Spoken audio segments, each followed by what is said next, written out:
Today, we're going to take a look at variance, which is one of those topics in Scala that it's possible to delay learning, procrastinate on for an entire career, and still be quite successful. However, today I want to argue for learning variance deeply and not being afraid of the odd symbols that you might see when dealing with it. If you are willing to tolerate a slight amount of confusion for a few minutes, you can fully understand variance relatively quickly. It is a concept that's pretty unique to Scala, and you will be exposed to some frightening-looking symbols, but in the end, it's actually fairly straightforward. And we're going to spend some time going over examples and motivation and counterexamples and all the prerequisites, so I think everything will work out okay. If you don't even know what the heck I'm talking about when I say variance, you might have seen those little plus and minus annotations before type parameters in certain types. So those would be referred to as variance annotations, and that's how you decide whether or not something is covariant, contravariant, or by default invariant, and we'll go over what all of those words mean very shortly. And before we continue, just a touch of motivation, like why do we care about variance? Well, practically why any library uses variance annotations is because it leads to improved type inference. It just makes the data types written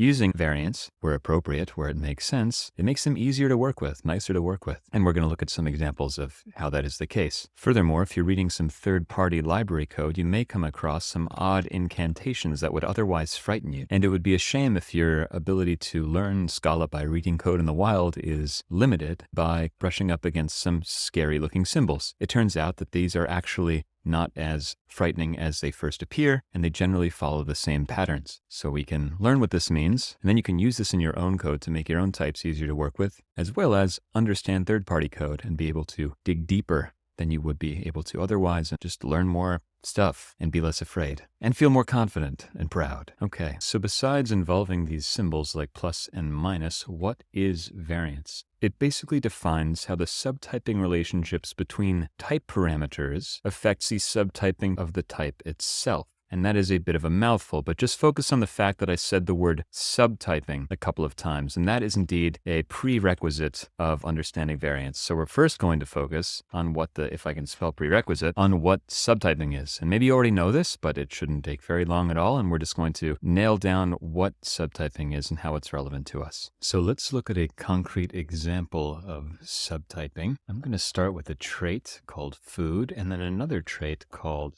a trait called sandwich, which extends food. These two types are now in a special relationship, and we would say that a sandwich is a subtype of food, and inversely, you could say food is a supertype of sandwich. Sometimes you will see symbols for this in Scala. So if a sandwich is a subtype of food, sometimes you'll see this symbol of less than colon. And similarly for supertype, you will see, well, greater than colon. So down here in this weird method, A1 is a supertype of A, but we're not going to worry about that just yet. Let's just focus on things from a subtyping perspective. This is going to make more sense if food and sandwich have some properties on them. Right now they're just empty traits, and while we could still play with them, it's going to be a little more intuitive if they have some capabilities or contain some information. So let's give food an abstract member here called calories. So this will return some int number of calories that food provides. In sandwich, we can add the additional constraint that it is a toasted sandwich, which could be a Boolean. Though this is not necessarily syntactically obvious, whenever we extend one trait from another, not only do we become subtype of that other type, but if we ever were to implement a sandwich, we would have to also implement all of the abstract members for food as well. So a sandwich is going to have this is toasted property, but also by way of inheritance, it's going to have a calories property as well. And if we look at just at food in isolation, well, while it has the calories property, it does not have an is toasted property. So one intuition that you can use for a subtype is that a subtype is more specific than its supertype, or contains at least as much information as its supertype, and probably more. I mean, sandwich doesn't need to have any properties, and then it's just got the same exact properties as food. But generally, if you're using subtyping, you're making things more specific. You're adding information. And if you wanted some verbs, you can think that you're either zooming into or narrowing in on. You're getting more specific, more information as you move down the typing hierarchy, as you move into subtypes. And as you widen or zoom out, move up the type hierarchy, you're forgetting information. So a sandwich has calories and this other field, but when we zoom out, when we move up, we're forgetting some information. Things are becoming more abstract. And that's one of the reasons why subtyping is useful and type relationships are useful, because we might have some other subtypes, say a taco that had, is spicy instead of is toasted. And there would be many times perhaps where while we had some tacos and sandwiches separately, perhaps we wanted to treat all of these as just food. By putting them in this type relationship with one another, we can forget the specific details about sandwich and taco and just purely view them from a caloric perspective. If we were trying to achieve some weight goal, we could forget about all the many specifics of the individual subtypes of food and just view it from this shared lens that food provides calories. And that becomes very useful when writing programs. But let's move back down a little bit. So here's some metaphors, some ways of thinking about subtyping, that subtypes are more specific than or contain more information than their supertypes. But what does this mean concretely? Semantically in code, how does this all play out? Let me make a little object here called subtyping demo, and we can play around with this. The primary way of using a subtype relationship is that a subtype can always be used in place of its supertype. So let's say we had a ham sandwich. Now, obviously, this type is going to be of type sandwich. One thing we can do right off the bat, though, ham sandwich as food, is I can take this ham sandwich and just manually widen it. I can ascribe its type to that of food. So that is sort of witnessing this property, that the subtype of sandwich can be used in place of its supertype, or can be widened to be its supertype. And we can do that very explicitly here. And when we do that, while ham sandwich has this is toasted property, the ham sandwich that we've widened to food has forgotten that. We've squinted. And we no longer have the is toasted property. We're just viewing this as food. Now, that's not terribly useful here, but it will become more useful if, say, we have a method such as eat food, which will take some food and just maybe print a method saying, I am consuming food.calories, calories. And what we can do here is we can pass in ham sandwich. And what the compiler is essentially doing is exactly what we just did before. It's going to widen this to be an instance of food. Internally, even though we're passing in a ham sandwich here, inside of this method, we don't have any access to the is toasted property. We only have the values that food provides, like calories. So just another example of the fact that any subtype can be used in place of its supertype. Now let's view things the other way around. Let's say we had just an instance of food. Let's go with some strange glowing substance, which is food. Let's make this, so there we go, some strangely densely caloric glowing substance. And let's try the same trick. Let us try to make this a glowing sandwich just by ascribing the type of sandwich. And of course, this does not work. We get a type mismatch error, that food is not a type of sandwich. Food cannot be widened to type sandwich. Food is not a subtype of sandwich, so we cannot just use it in place of sandwich. One other thing to mention here, which is sort of obvious, is that we could have initially sort of ascribed our type of ham sandwich here to be food, and that's great and all, but just to know what the default behavior is that Scala will pick the narrowest type. So because we've instantiated a sandwich here, it's not going to preemptively widen this. It will automatically infer the narrowest type for any given value here. Okay, so now we have a sense of how subtyping works, which, to reiterate, is that a subtype is more specific than a supertype. It contains more information, and therefore a subtype can be used in place of a supertype. And now we have enough context to look at variance. So let's make one other type here. Actually, I have it down here, this box, but let me delete it and bring it up here. Let's make ourselves a box that just contains a value of some type A. So we have this generic container box that contains a generic value of type A. And let's just play around. Let's see how subtyping works with boxes. So first, let us make a sandwich box. Let's make a box sandwich. So I'm going to just put my ham sandwich here inside of a box, and I get a box of a sandwich. And then let's experiment. Do we think that a box of a sandwich is going to be a subtype of a box of food? We've already seen that sandwich is indeed a subtype of food. We could take our ham sandwich and say food sandwich, and just ascribe the wider type of food, and that compiles. And that's possible because sandwich is a subtype of food, and therefore we can use it in place of food, or widen it manually like this. So if it were true that a box of a sandwich were a subtype of a box of food, that would mean that we can say sandwich food and simply take our sandwich box and widen it. But of course, that does not work. And we get some errors here that clue us into the fact that variance is involved. This error says that sandwich is a subtype of food, but box is invariant in type A. You may wish to define A as plus A instead. So that's kind of a hint from the compiler. Of course, if you run into this in the wild and you don't know what variance is, and you see this A should be plus A and something is invariant, and what does this symbol mean? It's all very overwhelming and complicated. But the thing that we've discovered so far, just building on top of what we've already discussed, is that clearly this subtyping relationship between the values of food and sandwich, the fact that sandwich is a subtype of food, does not transfer into this box context. So the subtyping relationship of the type parameter values does not influence the subtyping relationships between the type itself, this generic type parameterized by those variables that happen to be in a subtyping relationship. And if we think back to that error message, it said, well, maybe you should add a plus here. Well, yes, this is where the benefit, one of the benefits of variance annotations comes into play, and we can see what happens when we add a plus. And all of a sudden, it just works. And so this plus in front of A means that A is covariant. What that means is that the subtyping relationships of box will vary along with the subtyping relationships of that type parameter. So now the rule is, to make it more abstract, is if we have some type A that's a subtype of B, then any box of A is also going to be a subtype of box of B. So we're just lifting that subtyping relationship into the box world. So that's what it means to be covariant. And that's just useful. And why is it useful? Well, let's just write a simple method again. Let's call eat food in a box. And let's say we have a box of food here, and I'll write that same method that I had previously. Well, if box were invariant,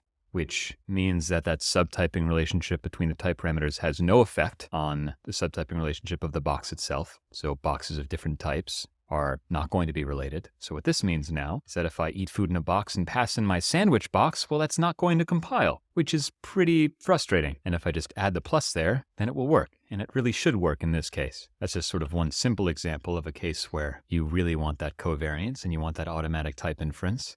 But there are many painful situations that we could construct, but this one's fairly easy to imagine. But before continuing on, you might at this point wonder, why did we have to do that? Why did we have to opt into this anyway?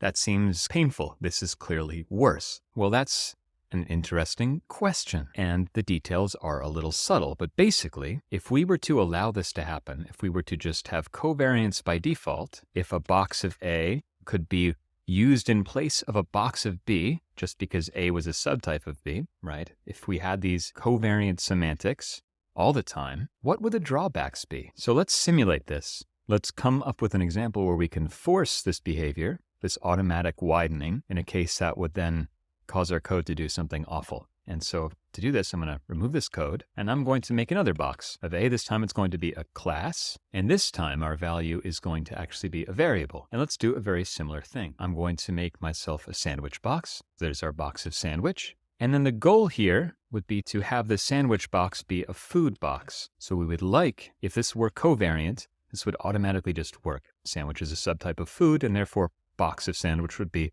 a subtype of box of food, and we can just make this casting. So that's not going to work automatically, so let's force it. Let's just say, no compiler, you're being silly. I want to treat this as though it were covariant and cast it. Great. So where could this fall apart? So far, not so bad, right? I can call calories on the value inside of this food box, and it works, right? Because what's in that food box, if we just print it out, it is a sandwich. Well, we can't really see it's anonymous, but it is a sandwich, I promise, and it has a calories field. So why is this prevented? So it's not entirely obvious, but the source of all of our pain is going to be in this food box, the value that was not supposed to exist, that we forced into existence by casting. And the way we can get into trouble is by accessing this mutable value and overriding it and setting it to a different value, perhaps just an instance of food itself. And maybe we could create one of those ad hoc glowing substances. And so now we have overridden the value to be just another type of food, which is obviously possible here because value is of type food, and we can assign to that mutable value of type food a new food. But if we see what we've done, the sandwich box is still a box of sandwich,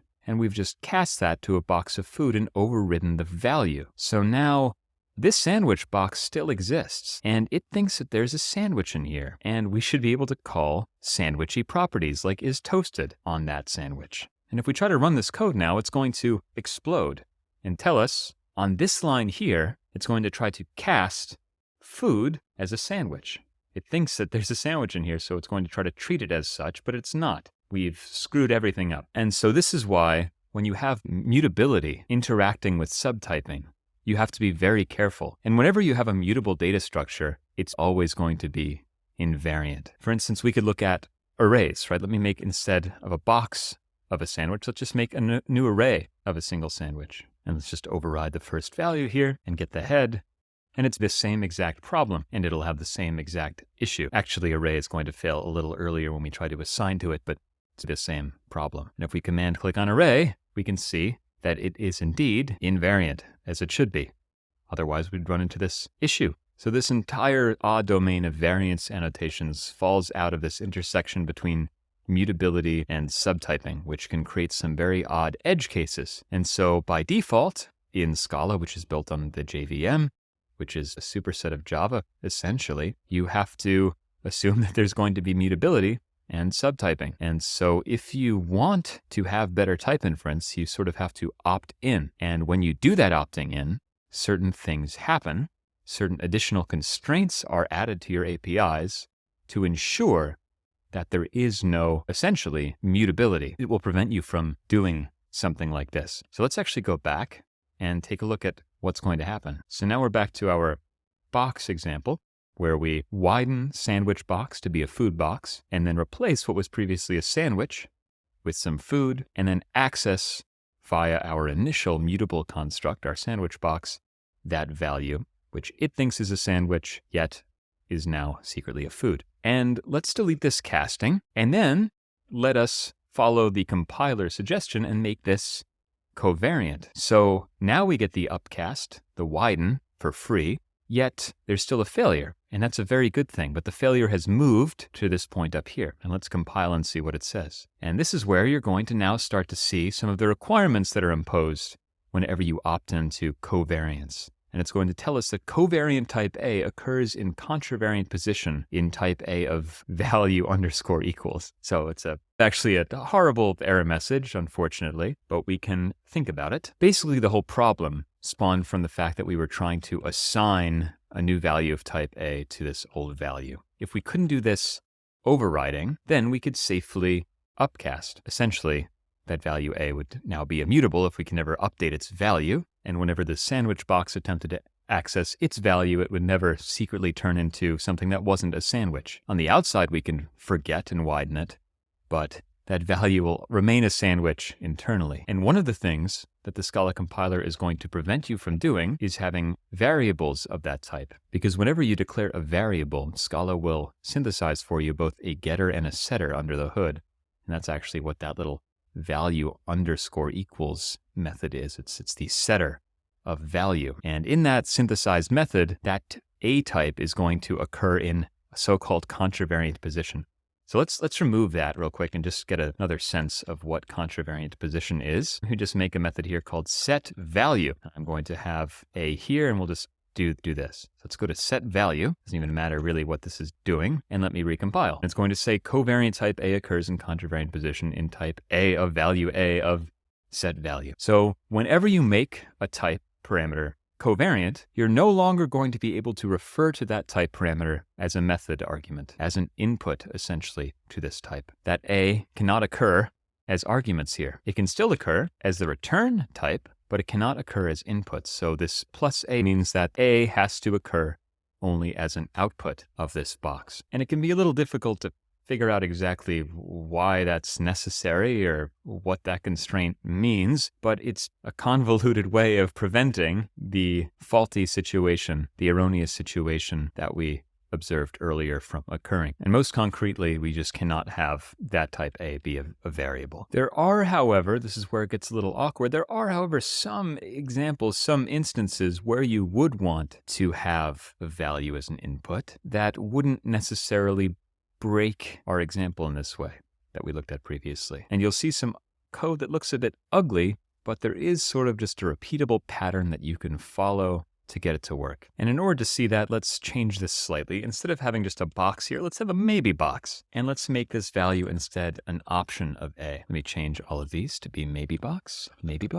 And let's instantiate this with a sum of a ham sandwich. Great, so now we may or may not contain a ham sandwich. And of course, now the method getValue that returns an A doesn't really make sense because we don't necessarily have an A. So how could we write this method? Well, there's a method on option that we can take inspiration from called getOrElse. And so we can just provide some fallback default value. So if, let's just do this in a longhand way. If the value exists, we can return the A, and if not, we can return the default value. But if I compile this, we're going to get that same covariant type A occurs in contravariant position. And this is a bummer and confusing at first. Like now we've specified that we want this type to be covariant to get these nice type inference advantages. We're sure that there's no mutation going on here. We can't get ourselves into this awkward situation where we're sort of manually overriding the previous value and going to cause some cast class exception later on. So how do we get over this? And the error message really is not helpful at all. But there's just a series of steps you can follow. And at the beginning, don't even really worry about what it means. We can go into that step by step, but let's just go through a series of mechanical steps. That's the best way to learn this. Learn the mechanical steps first, get that down, and then when you're ready, when your brain observes the pattern, when you've absorbed the pattern, then you can start breaking it down into what it actually is doing. So here is the series of mechanical steps. First step, write the method as you think it should be written. This is the method that we want to write. We have an option of A. We want to write this getOrElse method. We're going to accept the default argument of type A, and we're going to return either that A that was inside of our option, or the default argument if it does not exist. That's nice and clean. Unfortunately, we run into this error message. So step 1 is just write the method you want to write. Step 2 would be encounter contravariant position error. So just write the code you want to write, and sometimes it'll work, sometimes you'll run into that error. And then what to do? So the problem is we cannot have A here. We cannot have A as an input to our method. And so what you're going to want to do is instead replace that with some other type. And generally, what I like to do is take that same type and then just add the number 1 after it. Obviously, this type does not exist yet, but let's just make this step by step and replace type A with A1, or whatever the type is that's in that contravariant position. Just add a 1 at the end. Of course, that does not exist anymore because it hasn't been introduced anywhere. So step 4 would be to introduce that type as a supertype of A. So we're going to introduce A1 as a supertype of A. So A1 is a supertype of A, and introduce that at the level of the method. And now everything is going to just work. Let me actually use this method so we can now see what this is going to say. So now we need a default sandwich, so I'll go with ham sandwich. In fact, let me instantiate this with none, and then we'll print out that value. Oh, wait, I was accessing that method on the option itself. So let's just do it like this. Great, and that totally works. Let me pull this out into its own variable. So I'll say result is going to be a sandwich here, and we can see that it is indeed toasted or not toasted. Yeah, it was not toasted. Okay, so the important thing here is that this now compiles, and here is the promised explosion of symbols and indirection, and it's a bit of a bummer, but there's a reason why this code is happening. And the lucky thing is that you can just memorize this mechanical process where you can make your variable covariant, make your type variable type parameter covariant when it makes sense to. And we'll talk a little bit in a moment of what it means to make sense to be covariant. And then you could just write your methods as usual. And when you run into an issue, just follow that series of steps. And let me just do it one last time. So I'm going to say, I wrote this method, which made sense to me if I don't think about variance. And then I go to compile and I get the contravariant position error, at which point I'm going to increment that type variable. And then of course it doesn't exist. So I'm going to introduce it as a supertype of A. And then it'll just work. Now you can stop there for now and just memorize that process, and your types will just get a little nicer to work with. Yes, it's a little more work for you as a library author. When you go to implement these methods, yes, you have to think about this a little bit. There's one additional step you must take. Your lines get a little longer to deal with this, but everywhere else in your code, things work much, much more nicely. So let's just take a moment to think about what is happening here, and also why this might exist. So we're saying that instead of just accepting another type A, we can accept a wider type, a supertype of A. And let's see what's happening concretely. Well, here we have a sandwich box. Let me even delete the food box here. So we have a box of sandwich, and then we pass in a sandwich. Well, so A in this case is sandwich, and A1 is also sandwich, and that's actually okay, because every type is a supertype of itself, and every type is a subtype of itself. It's like less than or equal to, right? 1 is less than or equal to 1. Sandwich is a subtype of sandwich. Sandwich is a supertype of sandwich. So that code still works. We're passing in the same type.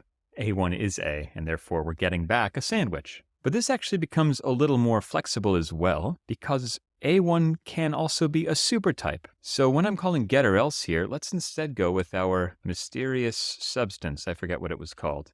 And I'm going to make some new food with a lot of calories. And let's call get or else mysterious substance. And if we look at what type has been returned here, it's actually going to be food. And it all compiles, and it runs, and it's all good. And get or else now is a little more flexible, actually, than it would have been otherwise, because now we're able to pass in a supertype of A and get back that supertype. So because we passed in a food, well, we're getting back whatever that default value is. So whatever type we pass in for default is going to be the return type, right? If we pass in a ham sandwich, well, we can always widen the result to food, but if I regenerate that type, it's going to be sandwich, right? A1 is going to be the most narrow type here. It's going to be sandwich, and then the value that we get back is going to be determined by whatever we passed in as default. That's what A1 is going to be sandwich, sandwich. But we can also pass in an A1 that's wider than A. So we can go with a food and get back a food. Obviously, if I compile this, it will not work. This needs to be regenerated to food now because we've widened it. And the nice thing about this, once you write your code like this, is you really don't have to think about these type relationships. You call the methods with the values you want, and the correct types will be returned for you. And you don't have to think about the widening or the narrowing of types.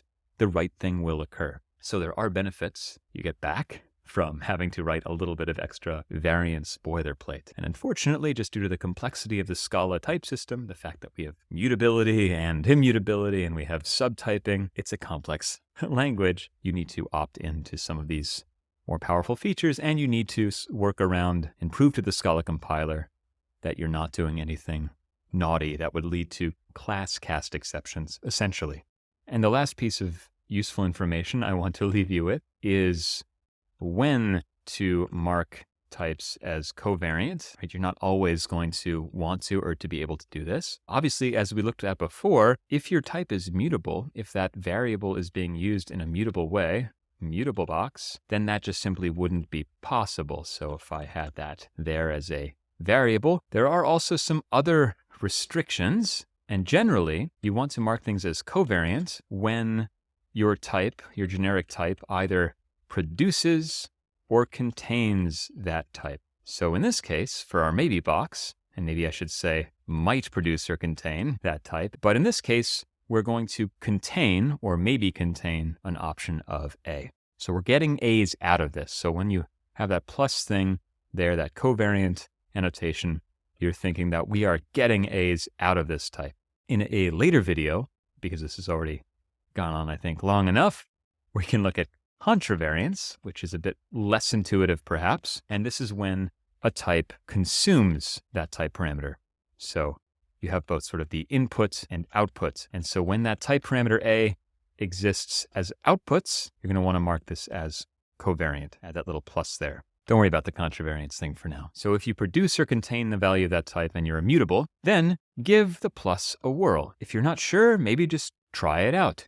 Add the plus there. Follow this mechanical process for the methods that make sense to you. And if you follow this mechanical process and you're still running into issues and things seem a little odd, well, chances are you really are needing this type A in an invariant or contravariant position, and it's just not going to work. And with time, you'll get a better intuition for when this makes sense. But for now, I would just try to keep an eye out for types in the standard library and in libraries that you use, third-party libraries. Keep an eye on the variants of certain types and see how they're used and see when there is this widening ascription of types, when new type variables are introduced that are wider than other types in method signatures and just try to understand what's going on and see if you can observe these patterns in the wild. And slowly but surely you will get an intuition for when to use these, and running into code that looks like this will turn from a hiccup and a mental sort of blackout into there being no hiccup at all, and you just know how to read this type, and your brain automatically does the rewriting of it into something like what you saw before. You understand it as the simpler entity, and you know, okay, it's being done for subtyping reasons, for variance reasons, but it doesn't become a roadblock or a point of confusion or send you off into the void of self-doubt. Okay, I hope that was a useful exploration. I will return one day soon with a further explanation of contravariance to widen out the view here of how variance is used. But just to reiterate, by default, so if I go for some type like array of A, that's known as invariance. When you do not have an annotation, a variance annotation by default, that type is going to be invariant, which means that no matter the type relationship, subtype relationship between its parameters, an array of one type A is in no way going to be related to an array of some other type B, even if A is a subtype of B. If there is covariance, so we looked at it in our box example, covariance, if it's covariant, therefore if A is a subtype of B, then a box of A is going to be a subtype of a box of B.